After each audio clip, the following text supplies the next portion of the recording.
MS9 yılı, sonbahar. Germanya'nın derin ormanlarında, yağmurla ıslanmış toprakta yürüyen bir ordu, kendi sonunu bilmeden ölüme yürüyordu. 3 gün içinde, Roma'nın en deneyimli 3 lejyonu yok olacaktı. Bu sadece bir yenilgi değil, bir imparatorluğun sınırlarını yeniden çizen bir felaketti.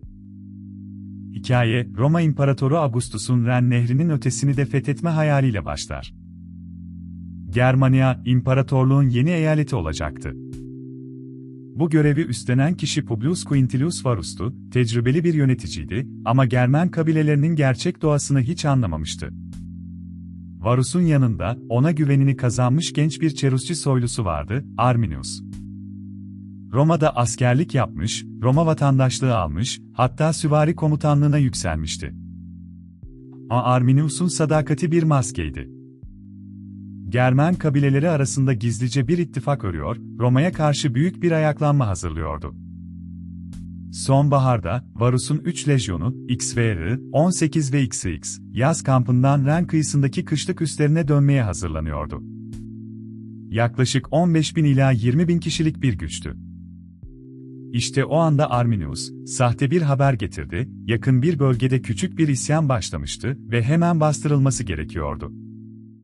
Varus, en yakın danışmanına bile şüphe duymadan inandı. Ordusunu, bilmediği, dar ve ormanlık bir yola, Teutoburg ormanına yönlendirdi. Lejyonlar, savaş düzeninde değil, kadınlar, çocuklar, kervanlar ve ağır yük arabalarıyla birlikte, uzun ve dağınık bir kolon halinde ilerliyordu. Yağmur durmadan yağıyordu. Kalkanlar ıslanmış, yollar çamur denizine dönmüştü.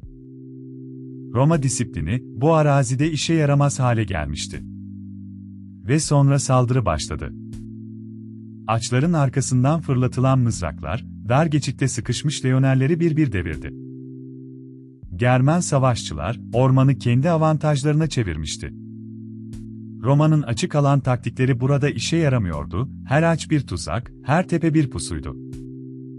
3 gün boyunca savaş sürdü. Varus, kalan birliklerini bir araya toplamaya çalıştı ama her geçit yeni bir saldırıyla karşılandı. 3. günün sonunda, durumun umutsuzluğunu gören Varus, esir düşmemek için kendi kılıcına sarıldı. Subaylarından birçoğu da onu izledi. Sabaha kadar, 3 lejyonun büyük çoğunluğu yok edilmişti. Laryon kartalları, Roma'nın en kutsal sembolleri, düşman elinde kalmıştı. Roma'da haber ulaştığında, Augustus yıkıldı. Söylenenlere göre aylarca saçını ve sakalını kesmedi, sarayın duvarlarına başını vurarak, Quintili Vare, lejyonlarımı geri ver, diye haykırdı.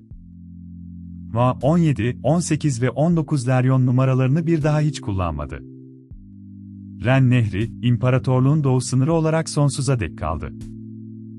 Bugün Kalkriese tepelerinde toprağın altında hala kılıçlar, miğferler ve kemikler bulunuyor, sessiz bir ormanın, bir imparatorluğun sınırlarını nasıl belirlediğinin kanıtı olarak.